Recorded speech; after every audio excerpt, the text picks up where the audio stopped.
Hello, everyone. Welcome to an edition of the Ohio Guys here. I'm your host, Christian Ocampo, and today I'm joined with another guest, and today is with Bryson Baugus. Hi. Hi. Hi. Hope I pronounced your last name right. Yeah, is Bryson Baugus? Did you say that? I think. Sorry, I was.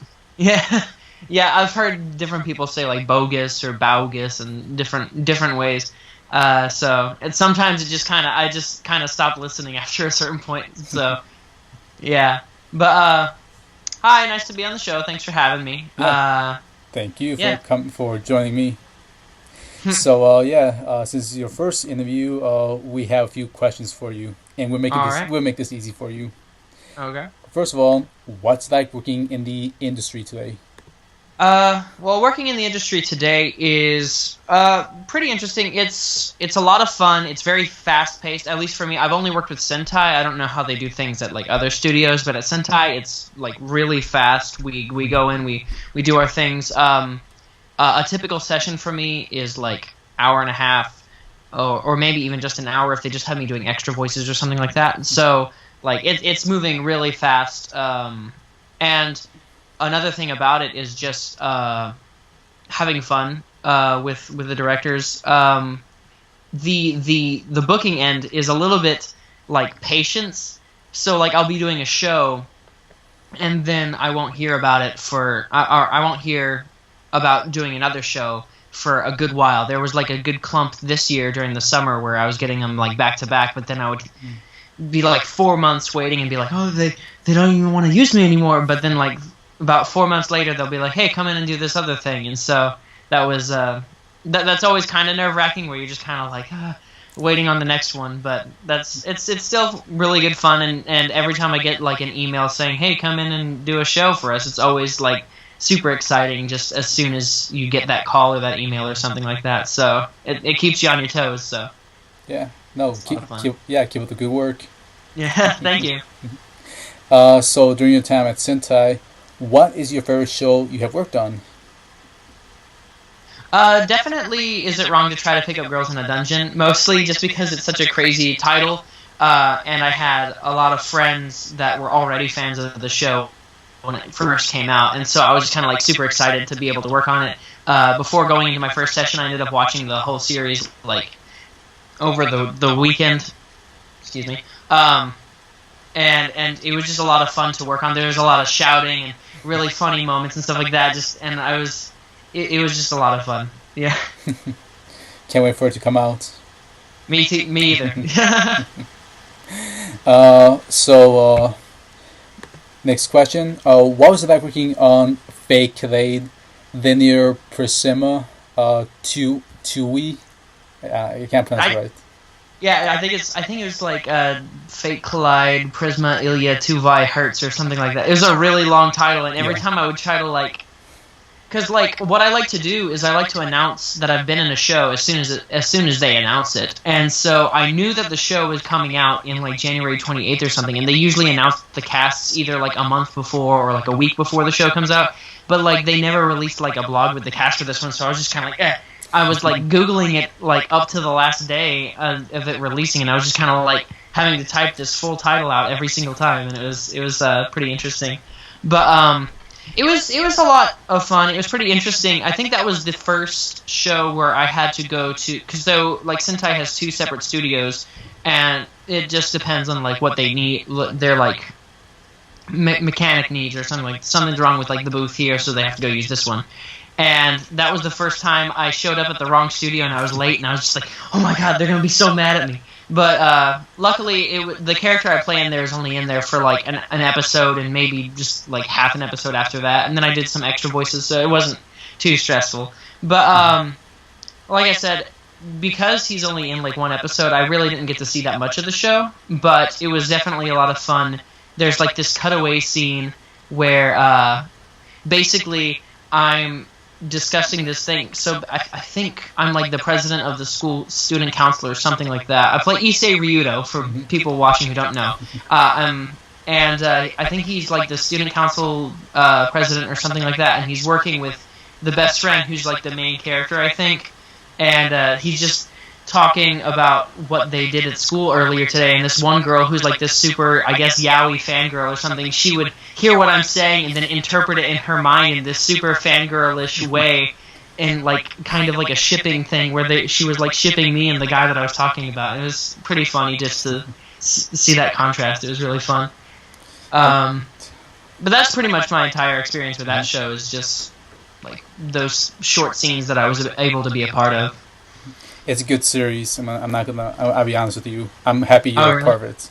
Oh yeah. I was told that. I have a friend. Whenever I announced that, he goes like, "Oh my god, this is so exciting!" And I was just like, "Oh cool. I'd actually never heard of this series before." So it's good to know that people enjoy that series. It's super big. The universe of that series is super big. Oh yeah. Next question, and since we mentioned, is it wrong to pick up girls in dungeon? What was it like working on that show? Well, like I said earlier, it was really exciting. This was the first show I had to audition for the character. So I had done like named characters before, but I had never been a lead. This is another reason this is one of my favorite shows, is because it's my first like lead role in the series. So like they auditioned me for it 1 week, and then next week they had me come in for a callback, and then on my drive home they called me saying I got the part, and I was super excited.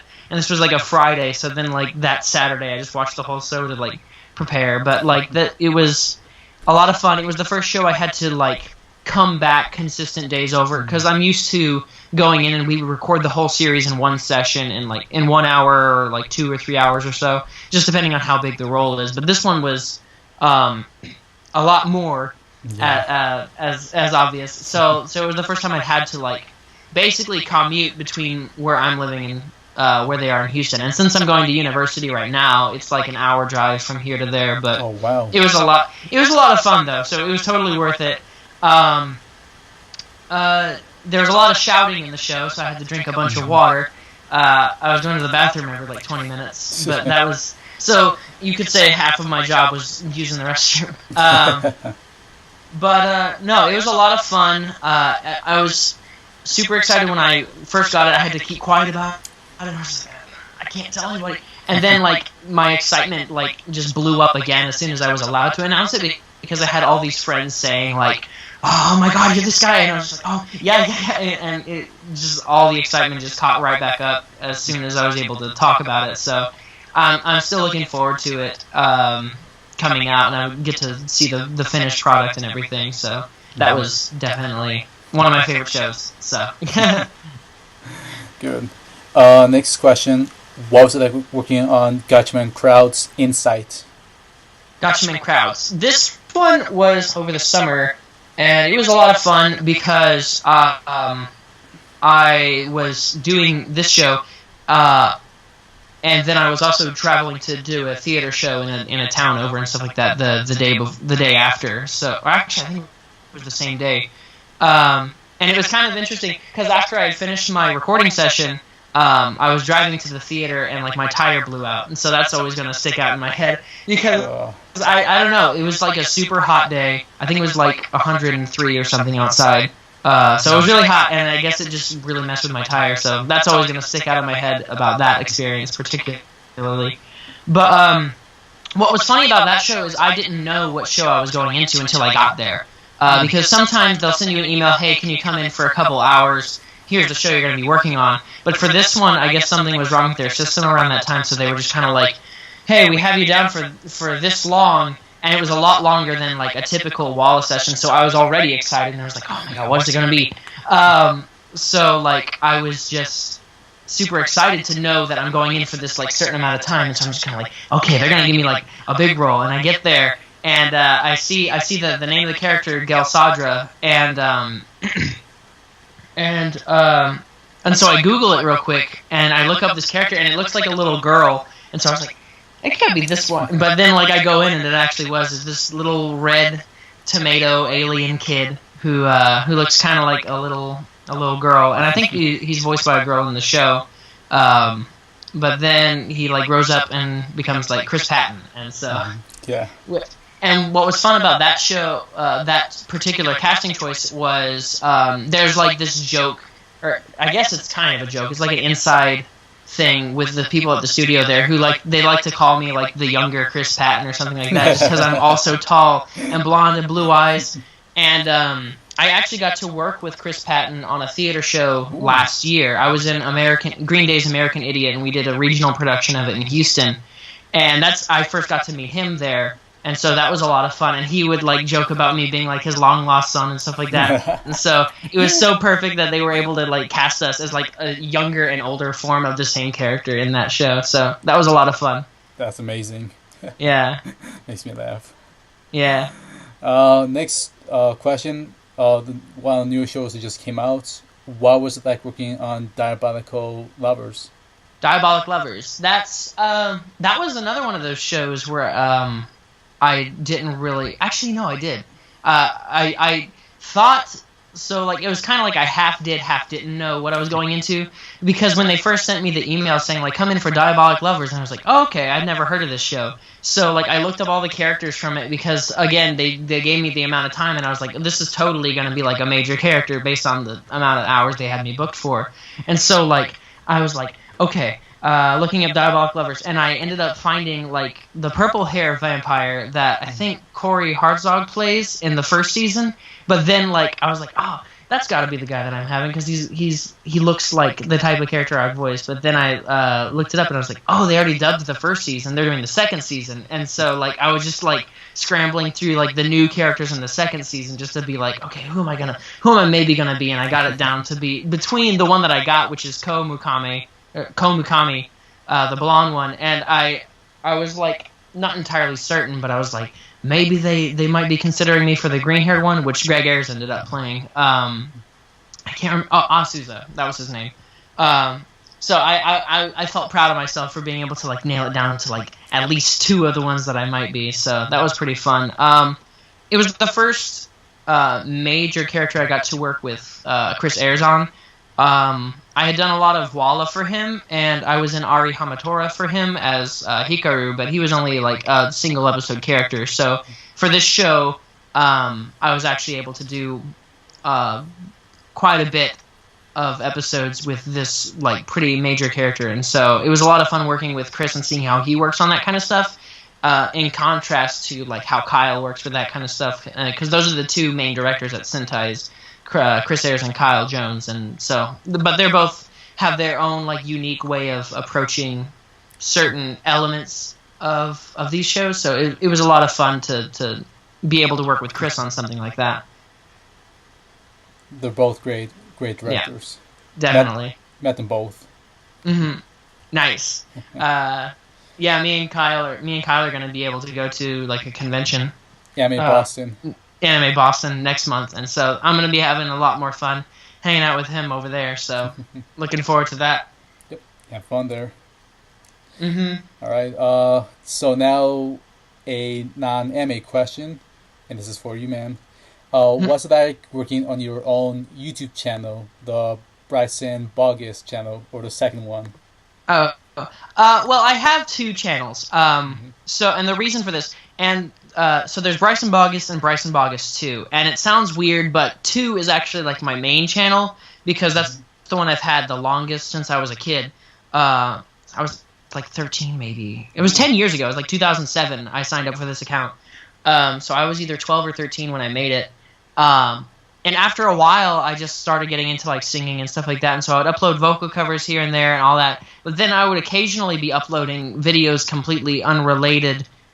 No. This is when I first started trying to get into voice acting stuff. I would upload occasionally voice acting related videos, but I didn't want that to get mixed up with all the vocal covers I was doing, and I didn't want it to get mixed up with like whatever other type of videos I would decide that I want to do at that time.